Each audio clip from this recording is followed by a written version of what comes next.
सबैमा नमस्कार। म रमेश ढकाल।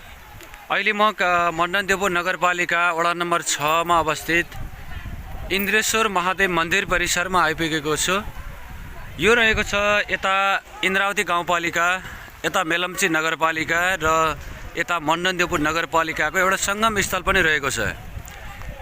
यहाँहरूले थाहा हुन्छ, यहाँलाई जानकारी छ, एउटा इन्द्रेश्वर महादेव मन्दिर परिसर कसरी बनेको छ र कस्तो आस्थाको केन्द्र बनेको छ भन्ने कुरा यहाँहरू सबैलाई जानकारी छ। यो तस्विरमा देख्दै गर्दा यहाँलाई लाग्न सक्छ यहाँ विशेष कार्यक्रम भइरहेको छ।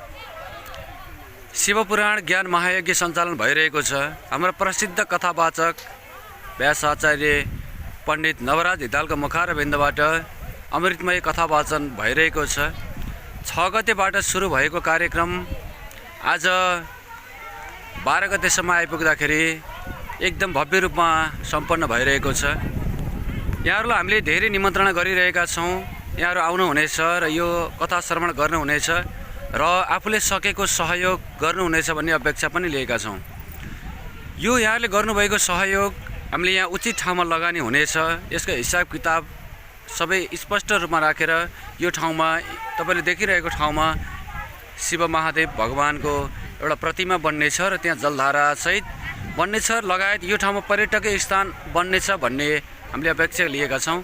यो ठाउँमा एकदम राम्रो पर्यटकीय बनाउन सकियो भने हाम्रो यो सिपाघाट, विशेष गरी सिपाघाट बजारलाई केन्द्रित गरेर भन्न चाहन्छु म।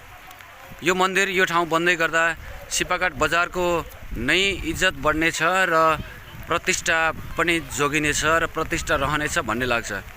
यही विषयमा म केही कुरा गर्न चाहन्छु। हामीसँग हाम्रा अभियानकर्ता लगायत हाम्रा पण्डित श्रद्धेय गुरुदेव नवराज हिताल पनि हामीसँगै हुनुहुन्छ। पहिला म उहाँसँग केही कुरा गर्नेछु।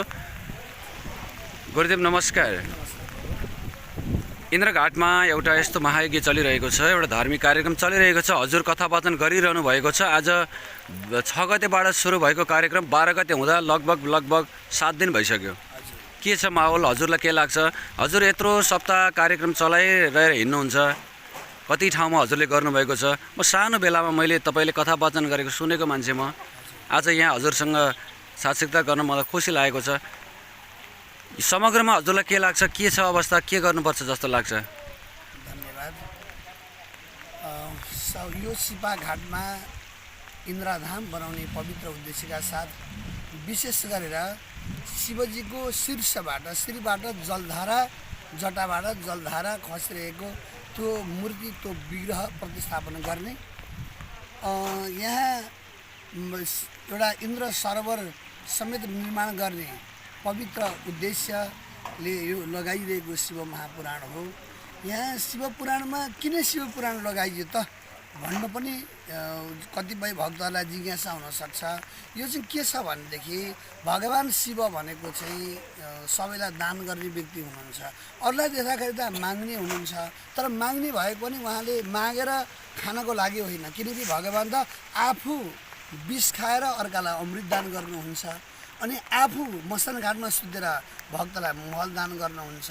फेरि त्यति मात्र नभएर शिवजीको स्वभाव कस्तो प्रकारको छ भने मागिसकेपछि अरू दानी हुन्छन्, माग्न छोडिदियो भने मान्छेले दान दिने कुरो बिर्सन्छ।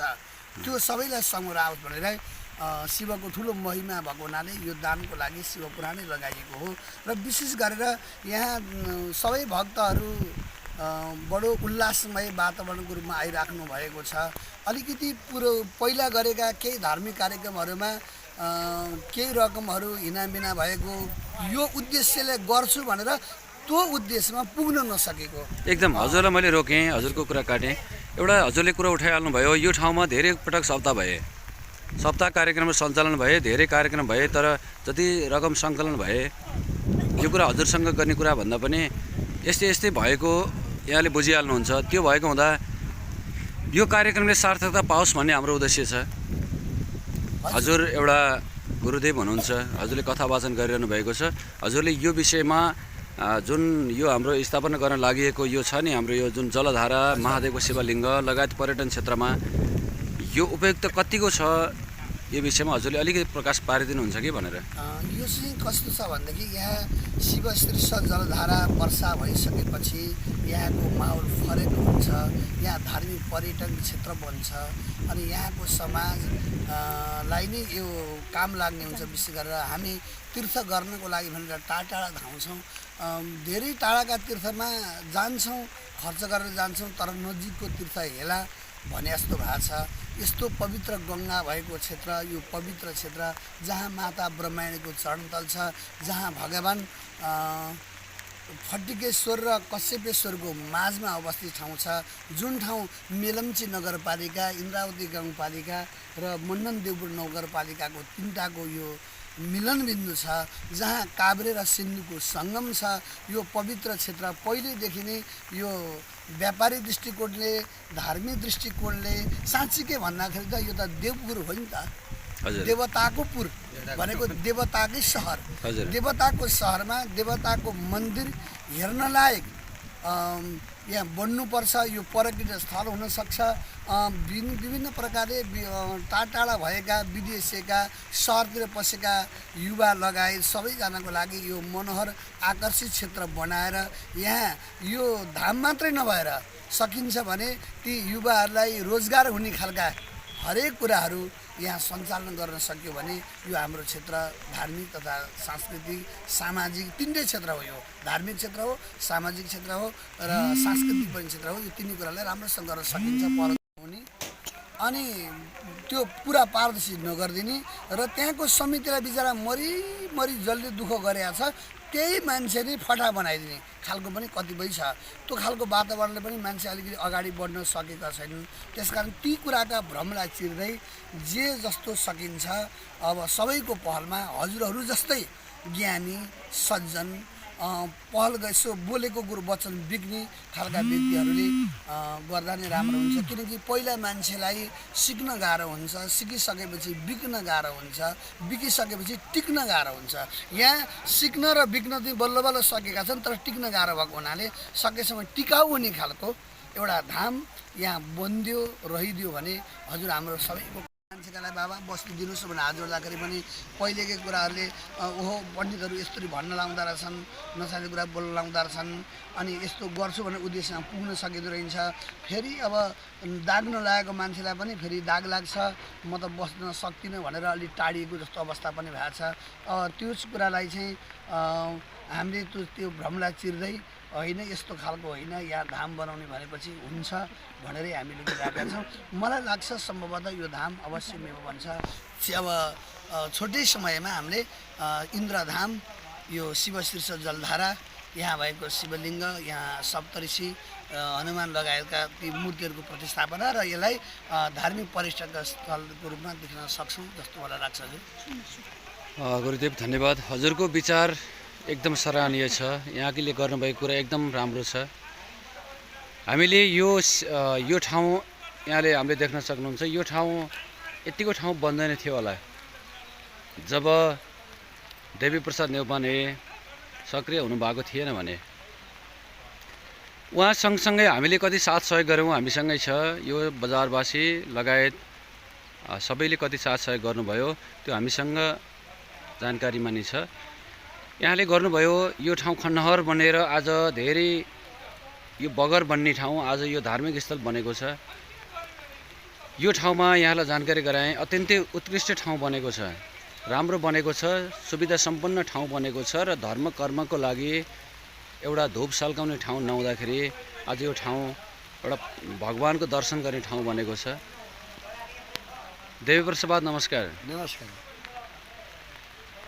कार्यक्रम चलिरहेको छ, अवस्था के छ कस्तो छ जानकारी केही गर्नुहुन्छ कि के छ अवस्था थोरै भनिदिनुहोस् हामीलाई। तपाईँलाई मैले यो सोध्नुभन्दा अगाडि भनिरहेको छु, पानी परिरहेको छ, हामीलाई मौसमले साथ दिइरहेको छ। हामीले यो भिडियो बनाउँदै गर्दा मौसमले पनि हामीलाई स्वागत गरिरहेको छ। म अपेक्षा गर्छु यो मौसमले स्वागत गर्दै गर्दा धेरै भक्तजनहरूले हेरिरहनुहुन्छ र हामीलाई साथ र सहयोग गर्नुहुन्छ नि अपेक्षा गरेको छु। हामीलाई यो शुभ सङ्केत पनि हो।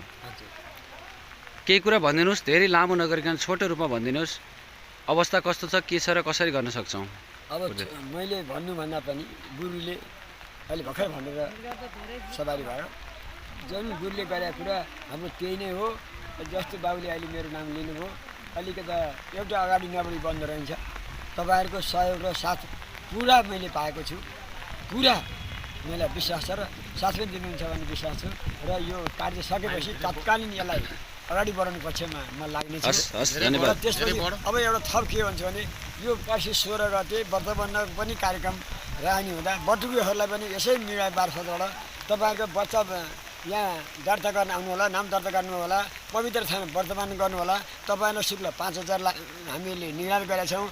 त्यो यही यज्ञ हुन्छ र तपाईँहरू आउनेले सक्नुहुन्छ भने कसैले पर्सि यज्ञ समाप्त गर्दा दिन होइन, कहिले दुध, कहिले दही होइन, कहिले केही सामान ल्याएर पनि सबैले सहयोग गरेर सबैको साझा भएको हुनाले कोहीलाई भारी पर्दैन र सबै पनि आउनुहुन्छ भन्ने मैले विश्वास गर्दै बाबु तपाईँको मिडिया मार्फत म बिदा हुन्छु। धन्यवाद। धन्यवाद। यो ठाउँमा शिव पियुष वर्षा महोत्सव अर्थात् शिवपुराण ज्ञान मायाको सञ्चालन भइरहेको स्थलमा म फेरि आइपुगेको छु। इन्द्रेश्वर महादेव मन्दिर यहाँले देखिरहनु भएको छ। यहाँहरू सम्पूर्ण आम जनसमुदाय भक्तजनहरूलाई आफूले सकेको सहयोग दान गर्नुहोला। तपाईँहरूले गर्नुभएको दान धार्मिक कार्यमा प्रयोग हुनेछ। यो ठाउँ उत्कृष्ट बन्नेछ भन्ने अपेक्षा पनि गरेका छौँ। धेरै भक्तजनहरूको उपस्थिति भइरहेको छ। अहिले कार्यक्रम लगभग आजको कथावाचन सकिएर बेलुकाको कार्यक्रम हुनेछ। यहाँहरू सम्पूर्ण आम भक्तजन लगायत जनसमुदायलाई यस स्थलमा आएर आफूले सकेको दान गर्नुहोला या कथा श्रवण गर्नुहोला भन्दै यहाँहरूसँग केही व्यक्तित्वहरू यो भजनमा सहभागी हुनुहुने व्यक्तित्वहरूसँग पनि म कुरा गर्नेछु। के भन्नुहुन्छ उहाँहरूको कुराहरू पनि यहाँलाई जानकारी गराउनेछु। हामीसँग एकजना भक्त, भगवान्का एकदम भक्त सामाजिक व्यक्तित्व हुनुहुन्छ। बा नमस्कार। नमस्कार बाबु। हजुरको शुभ नाम? शिवप्रसाद ढकाल। शिवपुराण शिव पियुष वर्षा महोत्सव अर्थात् शिवपुराण ज्ञान मायाको सञ्चालन भइरहेको छ इन्द्रघाटमा। यहाँहरूको कस्तो छ, के छ, यहाँहरूको जिज्ञासा चासो गुनासो के छ, थोरै सानो समय भनिदिनु होला। भन्नुपर्दा यहाँ अहिले घरमा अब स्वावलम्बीहरूले यो इन्द्रेश्वर महादेवको मन्दिर स्थापना भयो 2071मा है। यो जग बसो त्यहाँदेखिबाट हामी सबै भक्तहरू मिलेर बजारसम्म हाम्रो तल्लो सबै दाजुभाइ मिलेर चन्दा उठाएर पनि हामीले यो जग उठायौँ। हुँदा बाहिरका भक्तहरू आउँदा थाले, अलिअलि दान दक्षिणा गरे। अनि मेयर उपमेयरले यो नगरले पनि अलिअलि हालिदियो। हुँदै बढ्दै जाँदा भागवत 2-4 लाग्यो। अलिअलि पैसा सङ्कलन भयो र यसको उद्धार हुँदै आएको छ। यहाँ मेला पनि पर्व पनि भइरहेको छ। इन्द्रकी गङ्गा भनेकी इन्द्र महाराजले आङ थापेर पानी खसेर आएको हुनाले र तपस्वी मुनिहरूले पनि ऋषिमुनिले तप गरेको ठाउँ रहेछ। नाग देवता नागरानीले तपस्या गरेको ठाउँ रहेछ र यो इन्द्रेश्वर महादेव भन्ने यो गङ्गा नामले राखेको स्थापना गरेको हो। पशुपति हुन्। यिनको नाम चाहिँ इन्द्रघाट भन्ने रह्यो र आज पनि महाउत्सव यो शिवपुराण 10 दिन लाउने भनेर प्रज्ञा रह्यो। हामी सबै भक्तहरू जम्मा भएर अलिकति स्रोत आयोजन गरेर उठाएर अनि भक्तहरूले सक्दो अलिकति पैसा भेटीहरू चढाउँदै जाँदा आजसम्म यति रमाइलो भयो, सबैलाई आनन्द भयो। हाम्रो यो हिन्दू धर्म संस्कृत एउटा जगेर्ना गर्नको लागि अरू जति देश हुन् जात हुन्, यो जात ऊ जात होइन, हामी सबै धर्म स्वावलम्बी हौँ। त्यस कारणले हामी यो पुराण लागेको छौँ। धन्यवाद। धन्यवाद बा, धन्यवाद हजुरलाई धन्यवाद छ। र सम्पूर्ण भक्तजनहरूलाई आह्वान गर्छौँ, आउनुहोस् यो यो धार्मिक कार्यक्रममा सहभागी भएर आफूले सकेको दान गर्नुहोला। धेरै भन्दैनौँ, थोरै भन्दैनौँ, जति सकेको दान गर्दै यो ठाउँ पुण्यभूमिलाई एउटा धार्मिक पुण्यभूमि र पर्यटकीय स्थल बनाउनको लागि हामी प्रयास गरिरहेका छौँ भन्नुहुन्छ उहाँहरू। त्यसै गरी सबै यो उत्कृष्ट ठाउँ बन्ने अपेक्षासहित सबैको साथ र सहयोगको अपेक्षासहित बिदा हुन्छौँ। नमस्कार। जय इन्द्रघाट धाम, जय होस्।